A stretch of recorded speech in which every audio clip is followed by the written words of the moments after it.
एक शांत गांव में एक अंधा पिल्ला जन्मा। कोई भी जानवर उसे अपनाने को तैयार नहीं था, लेकिन पास की डेयरी की एक प्यारी सी गाय रोज उसे देखती थी। उसने महसूस किया कि यह छोटा सा पिल्ला बिना देखे जीने की कोशिश कर रहा है। हर सुबह वो गाय धीरे धीरे उसे अपनी नाक से रास्ता दिखाती, उसे पानी पिलाती, छांव में ले जाती।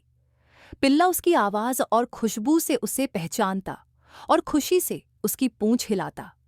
जब गांव वालों ने ये रिश्ता देखा तो उनकी आंखों में आंसू आ गए। अब वो दोनों गांव के प्यार और ममता की मिसाल बन गए।